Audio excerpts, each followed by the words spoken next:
আমরা একটা মেন্টালিটি নিয়ে কাজ করতে উঠতে বলছি যে নিজের স্বার্থটাকে ছেড়ে দিয়ে অ্যাসোসিয়েশন যদি করা যায় আমরা করবো। প্রথমে নিজের স্বার্থটাকে সরিয়ে রাখতে হবে, এই মতো নিয়ে আমি অন্তত এসেছি। এবং সকলকে বলবো যে সবসময় নিজের বেনিফিটটা না দেখে কারো কোনো যদি সমস্যা কোনো সময় অ্যারেঞ্জ করে, সমস্যা অন্যরকম হতে পারে আমাদের ফটোগ্রাফারদের মধ্যে।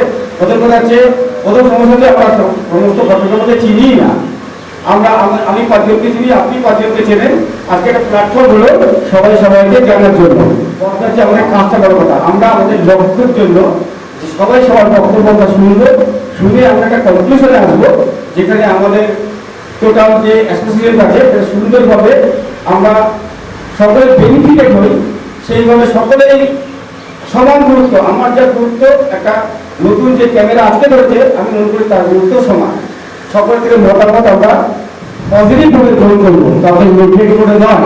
বেঙ্গল ফটোগ্রাফি ফোরাম থেকে করেছি সোনি, প্যানাসোনিক, ভারদে বিস্তার মতো জায়গায় হোল ডে প্রোগ্রাম, 6 ঘন্টা 8 ঘন্টা সেশন।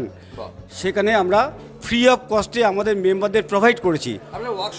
ওয়ার্কশপ ফুল ওয়ার্কশপ।